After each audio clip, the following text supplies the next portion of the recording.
So hello everyone, welcome back again. आज की बढ़िया चीज़ है जो हम पढ़ने जा रहे हैं, that is functions in JavaScript. तुमने पहले भी सुना होगा या नहीं सुना होगा, लेकिन कोई नहीं, मैं बता देता हूँ। Functions are heart of JavaScript. जैसे कि इंसान के शरीर में से दिल निकाल दें तो क्या वो इंसान काम करेगा? जी नहीं। सेम वे, अगर मैं जावास्क्रिप्ट में से फंक्शंस हटा दूँ तो जावास्क्रिप्ट क्या जावास्क्रिप्ट रहेगा? जी नहीं। तो सबसे बेहतरीन, सबसे ब्यूटीफुल, सबसे trustee cheese in JavaScript is functions. तो पहला सवाल आता है हमारा, वाटर फंक्शंस।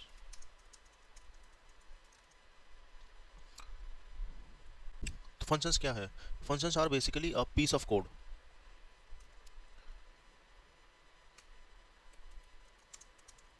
अब ये पीस ऑफ कोड क्यों है? The reason is we can reuse it we can reuse it like और कॉल मल्टीपल टाइम्स। लाइक हम इसे बार बार यूज कर सकते हैं। Like we can call it multiple times. अच्छा, अब तक हमने जो भी प्रोग्रामिंग लैंग्वेज सी या सी प्लस प्लस में देखा था, तो उसमें क्या होता था कि इंट फंक्शन कोई क्रिएट करते थे, जैसे कि कोई भी फंक्शन ने सॉल्व ऐसे करके बना देते थे, उसको टाइप करते थे जैसे रिटर्न। तो ऐसा कुछ करते थे हम, like in case of C plus plus और अदर प्रोग्रामिंग लैंग्वेजेस, जिसमें अलग अलग डेटा टाइप्स वगैरह होते थे, रिटर्न टाइप अलग होता था, right. But in case of JavaScript ऐसा नहीं होता है। जावास्क्रिप्ट में सबसे बेहतरीन चीज़ है उसका सिंटैक्स। सिंटैक्स लिखते टाइम कुछ सोचना ही नहीं है। आपने लिखा फंक्शन, फंक्शन का नाम,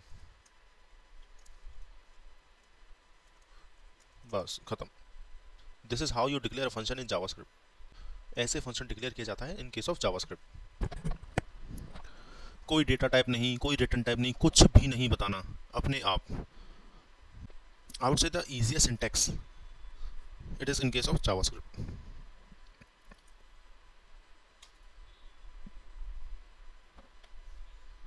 सो लेट्स डू इट। सो मैंने बनाया एक फंक्शन सम। अच्छा, जब मैं फंक्शन को डिफाइन करता हूँ तो उसको क्या कहते हैं? Function definition. अब एक बात बताओ, क्या ये मेरा फंक्शन चल जाएगा? Answer is no. अच्छा, फंक्शन की ये स्पेशलिटी होती है कि जब तक फंक्शन को बुलाया ना जाए वो नहीं आता है। If I have created this function, for the moment this function is not doing anything, nothing has been done, it's an empty function. So until and unless I will call it, it will not run it. तो मेरे को इसको call करना पड़ेगा, that is sum. This is functional calling. Now let's actually make a function. This was basically the syntax. Let's actually make a function. I wanted to write a function and the name of that function is, let's say, sum. दो number बनाता हूँ उसके अंदर, let num1 equals to 10 and let num2 equals to 20, and now I'm consoling the value of num1 and num2.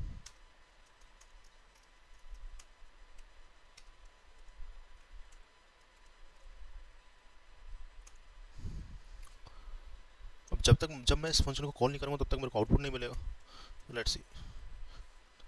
So output क्या आना चाहिए? 10 + 20 that is 30। Let's see. Yes, the answer come is 30। अच्छा, can I call it multiple times? Yes, I can call it. Let's see. तो मेरे को दो 30 मिल रहे हैं, so I can able to call it multiple times. So now let me enhance the level of functions a bit level. I'm commenting the rest of the things. I'm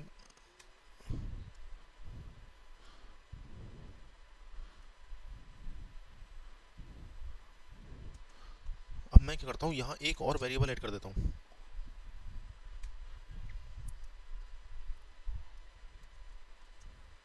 Now what will be the output in this case?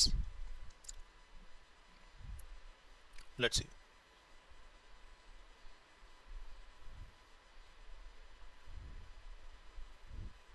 So what I'm able to see num3 is not defined and I'm getting a reference error. ये तो of course ही बात, अगर मैं variable को इस्तेमाल कर रहा हूँ एंड वो वेरिएबल मेरे पूरे फंक्शन में कहीं भी अवेलेबल नहीं है, तो इस केस में मेरे को क्या शो हो जाएगा? Error, reference error. But now what I want to do is I want to enhance this actually.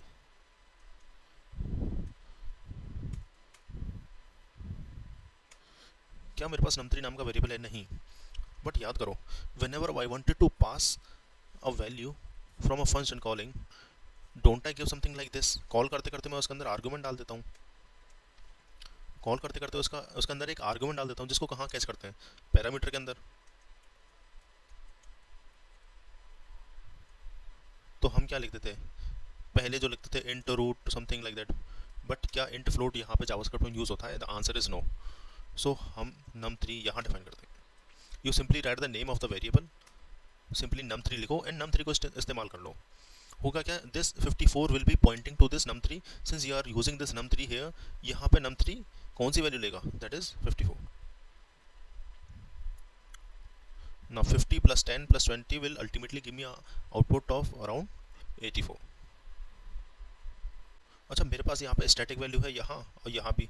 Now हमको स्टैटिक वैल्यू नहीं चाहिए, तो वो कैसे करेंगे? तो मैं यहाँ करता हूँ, यहाँ वैल्यू दे देता हूँ 10, 20, 30 एंड मैंने यहाँ आर्गुमेंट्स पास कर दिए n1, n2, n3. तो num1 की जगह मैंने डाल दिया n1 एंड n20 की जगह डाल दिया मैंने n2.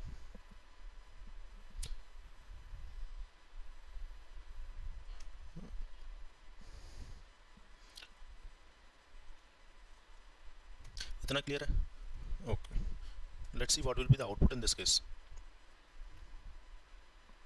10, 30, 10, 20, 30. Let's see what will be the output. Sorry, I have to plus here. Let's see the output now. So the answer is 60. That is pretty easy. अच्छा, लेट्स से अगर मैं क्या करता हूँ, मैं स्टैटिक को नहीं देता हूँ यहाँ पे. मैंने फंक्शन कॉल किया, मैंने एक आर्गुमेंट दिया, मैंने दो आर्गुमेंट, लेकिन I have 3 parameters. So what will happen now? क्या होगा इस केस में? Let's see this. It is getting N का मतलब क्या होता है? N is basically not a number. तो एन नंबर क्यों होता है? Let me give you a valid explanation for this. Are we sending n3 from here? Answer is no. क्या मेरा n3 एक नंबर हो सकता है? हो सकता है, मैंने भेजा नहीं ना, लेकिन हो सकता है. Possibility, it could be a number. क्या वो स्ट्रिंग हो सकता था? बिल्कुल हो सकता था. क्या वो बूलियन वैल्यू हो सकती थी? बिल्कुल. क्या वो एक लेट्स से फंक्शन भी हो सकता था? जी बिल्कुल. It could have been any value.